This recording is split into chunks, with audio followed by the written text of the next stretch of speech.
Discovery. So me and my baby's on our honeymoon. Oh, your video? Yeah, video. Oh! So now, see how much fun you having, baby. baby. Regular shot. Hi. We're having such a good time. We have been having a good time. Yeah. She got me hiking. Ooh, out here in Sedona. Us and all the folks. Yeah, we're gonna do a lot more. Us and all the folks. We out here hiking. We're having a ball. It's been nice. Let me ask you something. How much do you trust your partner? If someone told you right now that your husband or your wife was going to kill you, would you believe them? Most of us would say no, absolutely not. Not the person I share a bed with. Not the person I said I do to. Not them. And maybe that's exactly how Karen Elaine Smith felt. She had no reason to believe the man she married, the man who was posting photos of her on Facebook and calling her his angel just weeks before, was capable of walking into her classroom in front of her students and opening fire. He killed his own wife. He killed an innocent 8-year-old boy who was simply sitting in his classroom on a Monday morning. He wounded a school principal, and then he turned the gun on himself. But here's what this story is really about. It's not just about what Cedric Anderson did on April 10th, 2017. It's about what drove him to do it. The warnings that were hiding in plain sight, the pattern that stretched back decades, and the question of whether any of this could have been stopped. By the end of this video, you will have every answer. Every question people ask about this case, I'm going to walk you through all of it. But before we get into it, if you're new here, welcome to Case Index. Hit that subscribe button so you never miss a case, and drop a comment below telling me where in the world you're watching from. I read every single one, and I love seeing how far this community reaches. Now, let's get into it, because this one is going to stay with you. Before we talk about Cedric Anderson, we need to talk about Karen, because she deserves to be more than just a headline. Karen Elaine Smith was 53 years old, a special education teacher at North Park Elementary School in San Bernardino, California. She didn't stumble into teaching. She chose it deliberately later in life, after her 4 children were already grown. She looked at the next chapter and decided she wanted to spend it in a classroom with children who the world didn't always make enough room for. Special needs kids, children who needed someone patient, someone consistent, someone who showed up the same way every single day. That was Karen. She'd been with the San Bernardino School District for about 10 years, and at North Park specifically since 2015. Her colleagues respected her. Her students loved her. She built real relationships in that classroom, the kind that take years to earn with children who don't give their trust easily. She was a mother of 4, a grandmother, private about her personal life. Her colleagues knew she had recently gotten married. They knew very little beyond that. And that privacy, that quiet habit of keeping the difficult things close, is part of why nobody at that school saw what was coming. Cedric Lee Anderson was born on March 19, 1964, 53 years old at the time of the shooting. And on paper, genuinely on paper, this man looked like someone with real substance. 8 years in the U.S. Navy, completing boot camp in San Diego in November 1983. Time spent across Atlanta, Las Vegas, and various parts of Southern California. He had worked as a maintenance man and served as a pastor, a man who could stand in front of a congregation and speak with authority about faith, about love, about second chances. And his Facebook page reflected exactly that image. In August 2016, he participated in what he called a Fatherhood Dare, a social media challenge where fathers posted pictures celebrating their role as dads. Anderson posted a smiling photo of himself with his son, tagging other fathers he considered great role models. The comments were warm. People loved it. To anyone scrolling past, this was a good man, a family man, a man rooted in community. And just a few months later, in February 2017, right in the middle of what would become the most turbulent weeks of his marriage, he shared a quote on his Facebook page that read, Don't be fooled by those who know much but love a little. Spirituality is defined by how we love, not how much we know. He shared that publicly, as if he believed every word of it. Keep that quote in mind as this story unfolds, because there may not be a more accurate description of Cedric Anderson himself than those exact words. But underneath this carefully constructed image, this man had a criminal history stretching back to 1982. 4 arrests in total, weapons violations, domestic violence accusations, and theft charges spanning over 30 years of his adult life, and not one single conviction. Not one. In 1993, he faced 2 misdemeanor battery charges in Kern County. They were dropped 6 months after the case was filed. Then, in his first marriage, a marriage that lasted 11 years, things took a much darker turn. That marriage ended in 1996, and in January 1997, his ex-wife filed a petition for a domestic violence restraining order against him. She didn't just say he made her uncomfortable, she described specific incidents where Anderson threatened to kill her, their 3 sons, and himself. She later added that he had assaulted her in front of his own sister after dropping off their children. The court acknowledged her fear, but no criminal conviction ever followed. Anderson packed up and moved on to the next city, the next chapter, the next version of himself. And that's the thing about men like this. They don't change, they just relocate. Then, in 2013, a live-in girlfriend and her preteen daughter crossed his path. Anderson was charged with assault and battery, brandishing a firearm, and disturbing the peace.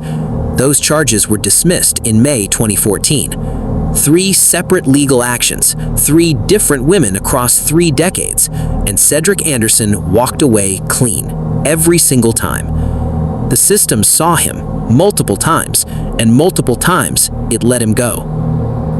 Karen met Cedric around 2012 or 2013. They were friends first, for about 4 years before anything romantic developed. 4 years of seeing this man in normal everyday life.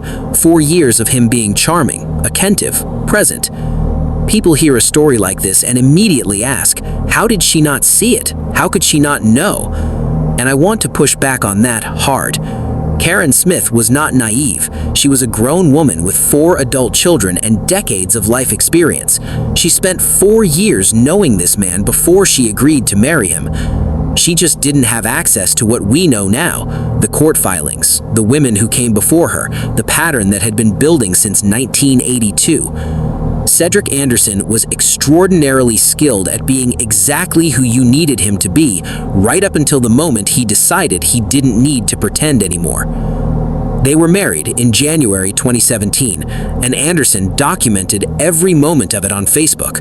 The wedding photos, the honeymoon photos taken among the scenic red rocks of Sedona, Arizona. To the outside world watching his page, this was a love story.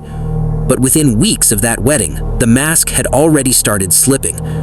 Anderson accused Karen of infidelity, accusations police later confirmed had no basis in fact. He became paranoid, possessive, threatening. Karen's own mother, Irma Sykes, later described him as a wolf in sheep's clothing and said her daughter regretted marrying him within just 1 week of the wedding. Karen's daughter told investigators that although Anderson had made threats, her mother hadn't taken them seriously. She believed he was reaching out for attention, trying to pull her back. So by mid-March 2017, Karen left. She moved out of their shared home and started staying with family members, hiding essentially, trying to create distance between her and a man that had become completely unrecognizable to her. She filed for a divorce. She thought she was getting out. She had no idea he was already deciding what he was going to do next. Here's what makes this next part of the story so deeply unsettling. While Karen was quietly moving between her family's homes trying to stay safe, Anderson's Facebook page showed absolutely nothing of what was happening privately. No cracks, no desperation, just a man at peace with God and devoted to his wife. On February 27th, he posted a short video of himself laughing. In it, he said, "She knows when to ignore me. Well, it makes a happy marriage." He was laughing, on camera, about his marriage. On February 28th, he shared a Pastor Rick Warren quote that read, "When you don't pray, you are missing out." a man sharing prayer quotes on Facebook while his wife was already beginning to pull away from him.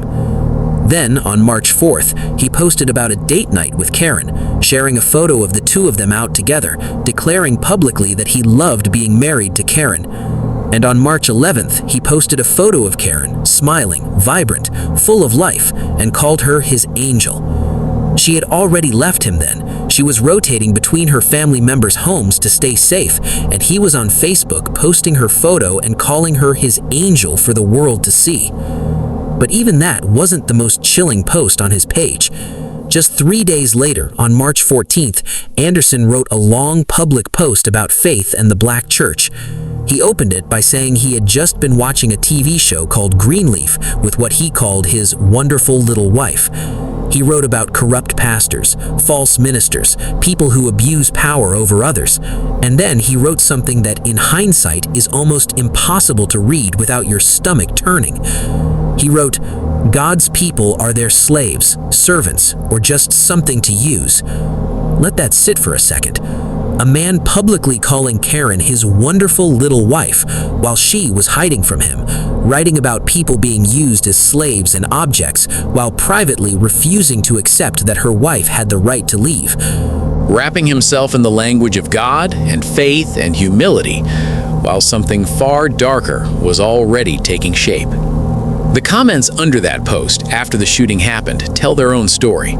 People went back and found it. One person wrote, "Wonderful wife, then why did you kill her, you bastard?" Another, "Why did you kill your wife and that baby? God will deal with you."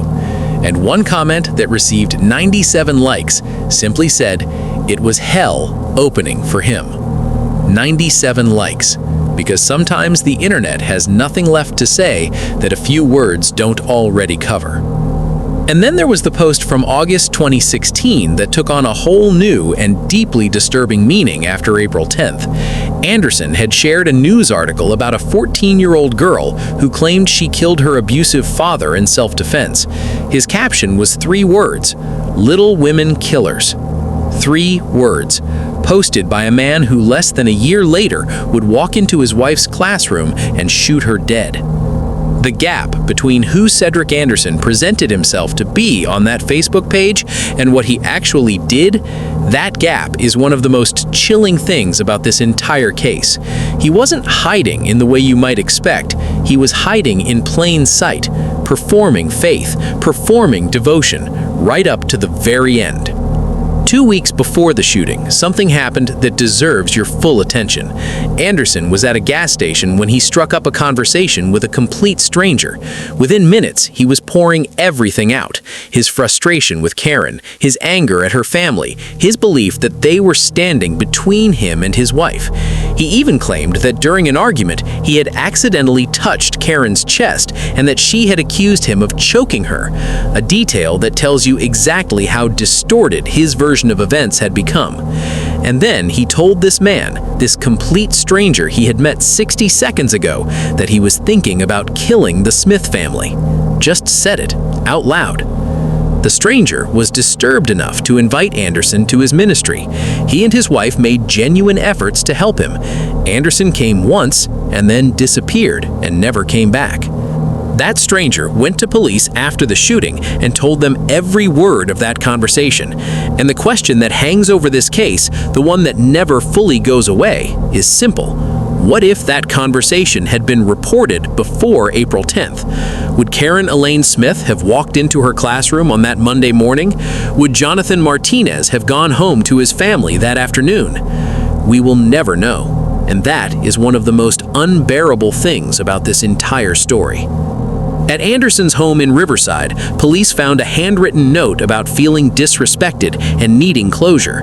Chief Burguan said the note would not have been alarming in isolation, but in the context of everything else, that note is the final entry in a story that had been writing itself for decades. So, let's answer the question directly, the one everyone asks. Why did Cedric Anderson do this? One word: control. Every relationship Anderson had followed the exact same pattern: charm first, then possession, then threats the moment he felt that control beginning to slip. We saw it with his first wife, we saw it with his girlfriend in 2013, and we saw it destroy his marriage to Karen in a matter of weeks. The moment she left, something in Anderson broke completely, because to a man like him, a woman leaving isn't just the end of a relationship, it's a direct assault on his identity, his ego, his entire sense of power. He could not accept that Karen had seen him clearly, truly clearly, and chosen to walk away anyway. He could not accept that her family was backing that decision. He could not accept that despite everything he posted on Facebook, she was not coming back. And when a man like Cedric Anderson reaches that point, when he realizes the control is gone for good, he makes one final decision. If he cannot have her, nobody will. That is why. Not love, not passion, not a moment of madness. Control. The need to possess another person completely, and the inability to accept that she had the power to take herself back. An innocent 8-year-old boy paid for that with his life, and we're going to talk about him properly, because he deserves that too. On the morning of April 10th, 2017, Cedric Anderson got dressed and drove 40 miles from his home in Riverside to North Park Elementary in San Bernardino. He was carrying a Smith & Wesson .357 revolver, manufactured in 1979, not registered to him, no paper trail connecting it to Anderson at all. He had loaded it before he left the house. Security cameras on the exterior of the building caught him first trying a locked secondary door on the side of the school at the 5300 block of North H Street. It didn't open, so he walked calmly around to the front. He signed in at the office, told staff he had something to drop off for his wife. They recognized him as Karen's husband and let him through without hesitation. He wasn't agitated, he wasn't rushing, he showed nothing. Just a man doing something for his wife on a Monday morning.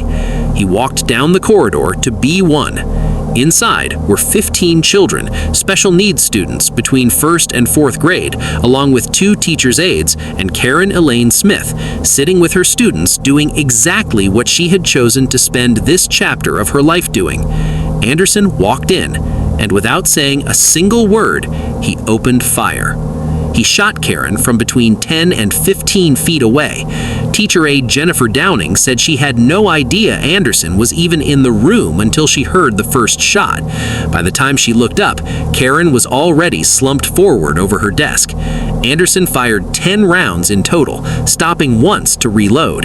2 young boys near Karen were struck, 8-year-old Jonathan Martinez, who was sitting directly behind her, and 9-year-old Nolan Brandy, who was also behind Smith when he was hit in the upper body. School principal Sylvia Guarino was also shot in the leg during the attack. Downing grabbed 2 children and ran. At one point, Anderson raised the gun toward the second aide still in the room, and it clicked. Empty. He reloaded one final time, and then Cedric Anderson turned the gun on himself. It was over under 1 minute. At Anderson's home in Riverside, police found 3 people down. Karen Elaine Smith was dead at her desk. Jonathan Martinez was airlifted to Loma Linda University Medical Center, 8 years old. He had Williams syndrome, a condition his family said gave him a personality that was almost impossible not to love.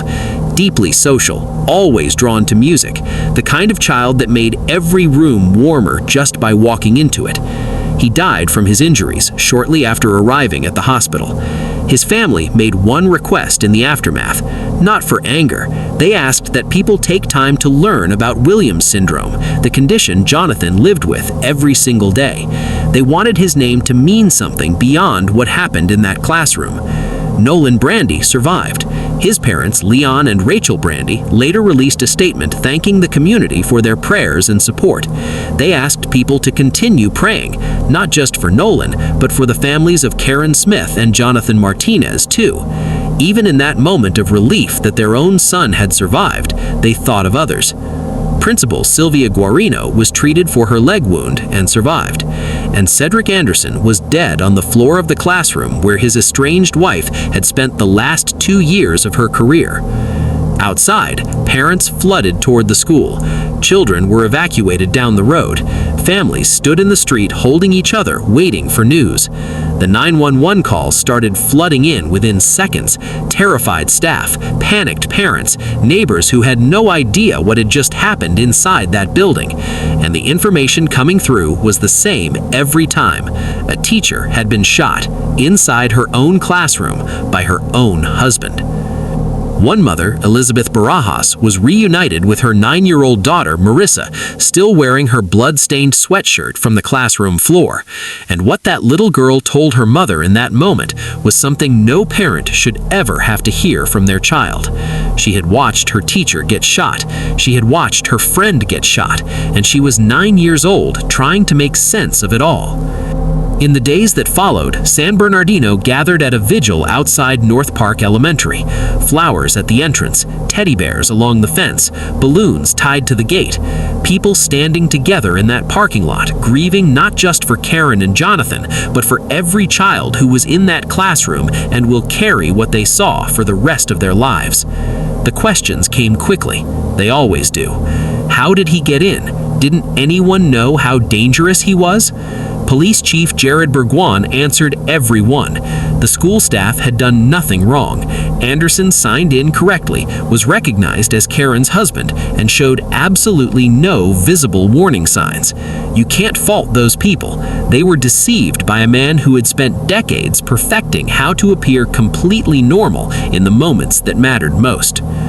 Burguan stood at that podium and said the words that still echo over this case. No one has come forward to say they saw this coming, but someone did see it coming. The stranger at the gas station heard it with his own ears 2 weeks before it happened. Anderson's first wife described the same man back in 1997. His girlfriend in 2013 described the same man. The signs were always there. The tragedy of this case is not that nobody saw them. The tragedy is that seeing them still wasn't enough to stop him. Here's what I want to leave you with. Karen's mother, Irma Sykes, called Cedric Anderson a wolf in sheep's clothing. And when you look at his Facebook page, the prayer quotes, the fatherhood dare, the honeymoon photos in Sedona, the videos laughing about his happy marriage, you understand exactly what she meant. He wore that sheep's clothing better than almost anyone. Anderson shared a quote on his Facebook page in February 2017 that read, "Don't be fooled by those that know much but love a little. Spirituality is defined by how we love, not how much we know." He shared that publicly, like he believed it. But Cedric Anderson knew a great deal about faith and scripture and the language of a devoted husband. And he loved in the way that controlling people love, possessively, conditionally, as long as the other person stayed exactly where he wanted them. The moment Karen chose herself over him, that love turned into something else entirely. Karen Smith dated this man for 4 years before she married him. She was a mother of 4 with a lifetime of experience behind her. She still didn't see the full picture until she was already inside the marriage. And when she finally saw it and tried to leave, he followed her. The lesson from this case is not that Karen should have done something differently. The lesson is that some people are extraordinarily skilled at hiding who they really are, and the systems we rely on to protect us from those people have dangerous gaps. Gaps that cost Karen Elaine Smith her life, and gaps that cost Jonathan Martinez his. Both of them deserved better. Both of them deserve to be remembered by name. Karen Elaine Smith, Jonathan Martinez. If this case moved you, share it, because stories like this deserve to reach as many people as possible. And if you haven't already, subscribe. I'm here every single week with cases that matter. This has been Case Index. I'll see you on the next one.